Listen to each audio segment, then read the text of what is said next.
Welcome back to Tech Talks. Today we've got Skaidra Puodziunas. She is the Director of Ontario Relations with the Council of Canadian Innovators.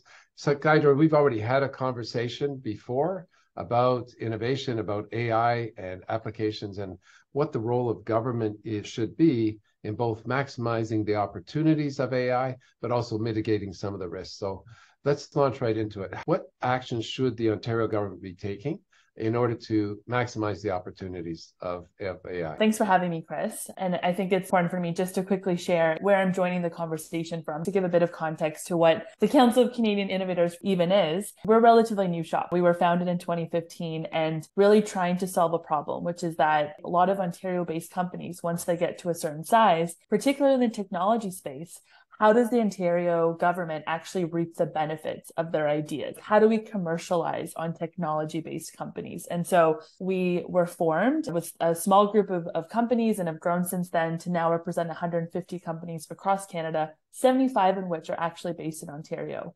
So when it comes to actually thinking about AI and the intersection with industry and the types of companies that we represent, we come from a place of wanting to work closely with government to understand what are the regulations, what are the guardrails, so that companies that are emerging in the space can follow the rule book, can really ensure that no AI is conducted in secret, that transparency is top of mind. The companies we represent really fundamentally care about citizen data. They want to be working in accordance with privacy directives and patient data and wanting to really ensure that this is all top of mind, while also wanting to innovate in the space and create opportunities for leveraging new technology so that Canada doesn't fall behind. It actually sounds like a lot of the tech industries, a lot of the AI companies in Ontario are looking for regulations to guide the work that they're doing. And it reminds me of something a businessman once told me. He said that just tell us what the rules are and we'll figure out how to make money. But we need to know what the rules are because we don't want to be wasting time and have the rules change. Is that basically sum up what the industry is asking for right now? Absolutely. And what kind of rules, regulations, or guidelines are they looking for? What areas are they looking for? Yeah, really just trying to understand what direction is government heading in, and especially as it intersects with procurement. Really, it's about what's the government's plan in either buying the ideas of industry in the space or creating problem sets which industry can contribute to actually solving for government. And so when it comes to AI, we have examples of companies largely outside of Ontario who have worked with government to proactively think about wildfires and how artificial intelligence can help with predictive modeling and actually save millions of dollars, but also put the safety of citizens top of mind, and really just thinking about how does government actually enable the purchasing and the commercialization of some of these technology companies when it comes to AI. So when you're talking about purchasing, you're talking about procurement plans from the government. And what is the industry looking for in terms of procurement guidelines from the province? Largely, we're looking for a bit of agile, a bit of flexibility. Historically, procurements are often sort of lengthy requests for RFP, so requests for proposal processes that provide very little ability to be responsive, to get feedback from government, and really enabling Ontario technology companies to succeed. We think of it in three areas. So firstly, it's almost creating a procurement concierge where local companies can actually work with government and be guided through the procurement process. So something similar is actually being developed in BC, and we'd love Ontario to actually take note. Secondly, we see that there's a lot of momentum to actually invest in Ontario-based companies and prioritize them, maybe through a lever or a rubric, really capitalizing on this and working towards actually almost incentivizing the purchase or the enablement of Ontario-based companies is really, really important, because this gives them a fighting chance against really big firms and technology companies that are truly international and conglomerates in the space. And then thirdly, thinking about creating almost an innovation pathway, something that kind of stimulates a responsive and integrated funding model, starting with healthcare, but really thinking about what does innovation procurement look like across different government ministries in Ontario. What would an innovation pathway look like? For example, healthcare or any other particular department? I think it's about empowering the government to put out problems to the public and saying, look, XYZ is happening in healthcare. Here's the problem we're trying to solve. How can we work together to actually solve this problem? How can we empower industry to create the right types of teams to solve these problems? How can we position the problem sets to the public where industry can work hand in hand with government so that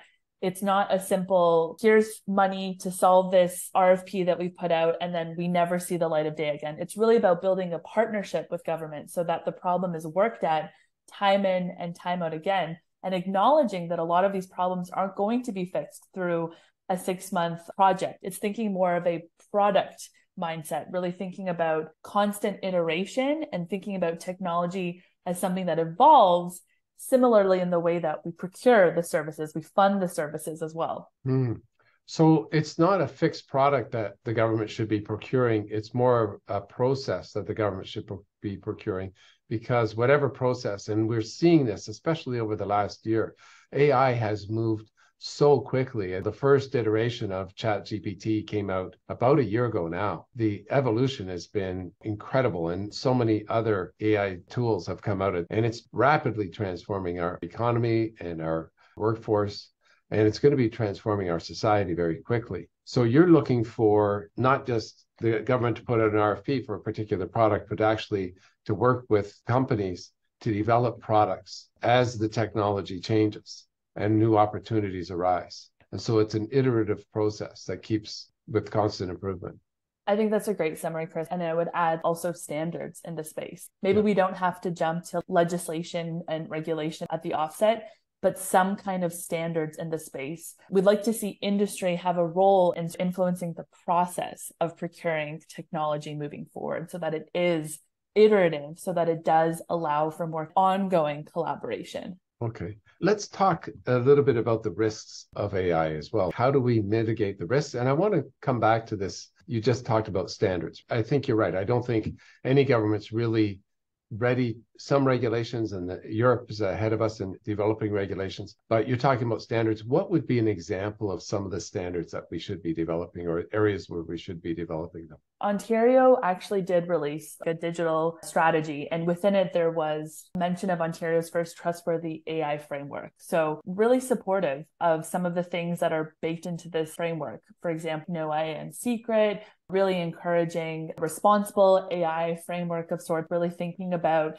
openly sharing data sets whenever possible, really thinking about a no harm approach at the offset, privacy protecting, thinking about putting the citizen first. Things of this nature are something that we're really supportive from an industry perspective as well. It's good business to put people and put their privacy and their protections first. Really building on this is something that we'd like to see more of and have more open conversations about it and have industry have a role. And are those standards built into the current AI framework?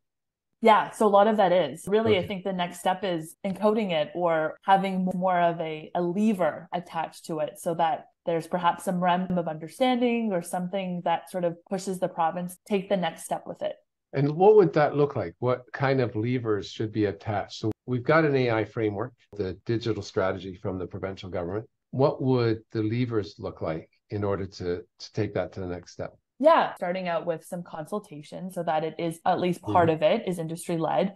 I think just making sure that industry has a very clear voice or perspective because it is different than some other sectors. And I think moving towards creating standards in the space so that it is easier to move forward with business development and making sure that it's plain language and making sure that's clearly understood so that it's accessible and that if there are follow-up questions from industry as it relates to problems that are put out from the province or RFPs, that there is some connection or service or point of contact to kind of untangle the questions that might emerge, because oftentimes industry doesn't always feel like we have a place to sort of field questions or get feedback or responsiveness from government, and particularly, in the province right now when it comes to AI. Okay, and let's go back to the risk.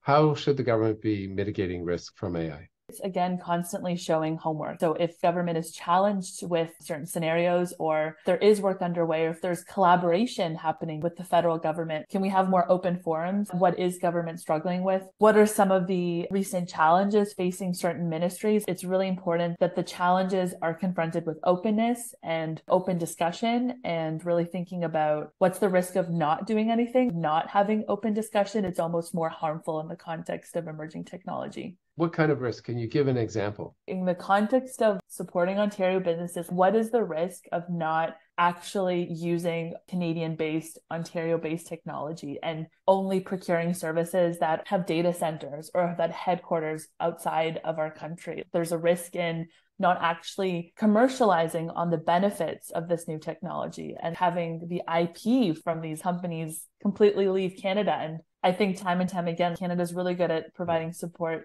in the R&D of AI, but not necessarily reaping the benefits of it. You know what? This brings me to the last topic that I really want to talk about. How do we support tech in Canada? How do we create tech giants and keep them in Canada?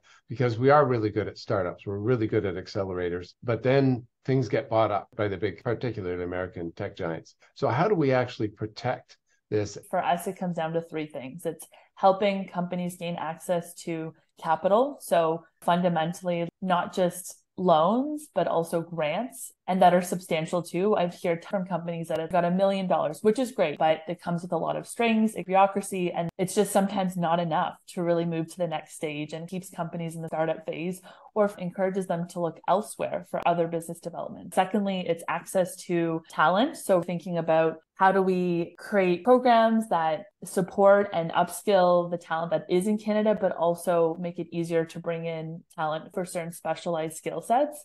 And thirdly, it's access to customers and making it easier to actually conduct business. And within that is these intangibles, freedom to operate. Provincially, like IP Ontario is a great agency, and we're very supportive of that. And so how do we see agencies like that really grow and help Ontario-based companies actually commercialize and reap the benefits, intellectual property that they're building?